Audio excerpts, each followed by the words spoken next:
As students head back to school, one local school district says goodbye to the federal lunch program and hello to more food that will actually be eaten. Good evening, everybody. It's something parents face at dinner time, schools face at lunch, the balance between what kids ought to eat and what kids want to eat. Now, of course, the schools can't order students to eat their veggies like we can. One local district, though, dropped out of the federally subsidized school lunch program because so much government-mandated food was simply thrown in the garbage.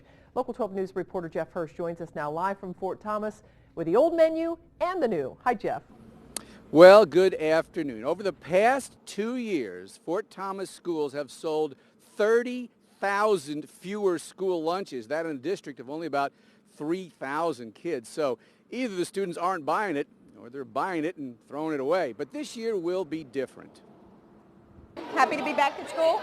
The first day of school is always exciting. Here at Highlands Middle School, the first day of school lunch is even more exciting than it was last year. Ladies, how's your lunch today? Good? Everybody excited? Good. The Fort Thomas district has dropped out of the federal school lunch program, a well-intentioned program which saw lots of good-for-you food go straight in the trash. But I didn't really like the lunch that much last year.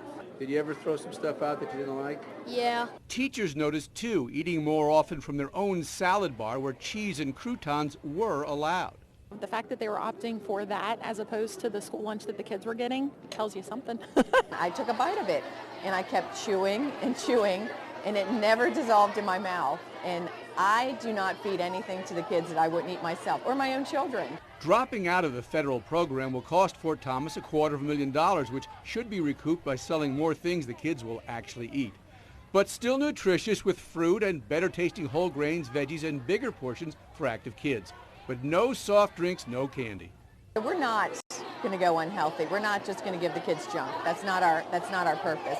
Now, before you say, wait a minute, they're serving ice cream. It's got so much fat in it. This is actually low-fat frozen yogurt, only 3 grams of fat, only 75 calories. And kind of tastes like broccoli. This district loves broccoli.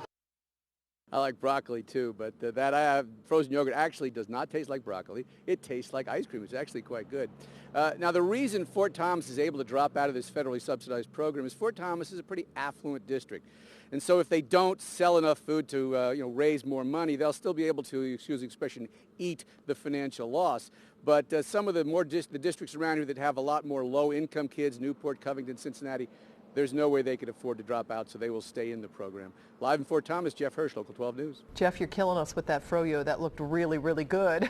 I'm trying. It was good stuff. It was. Yeah. All right. Thanks for the report. Fort Thomas, by the way, is the only district in our area to drop out of the federal program, at least so far. A law called the Healthy Hunger-Free Kids Act created it. The U.S. Department of Agriculture says only about 500 schools nationally out of 100,000 total withdrew as of last year.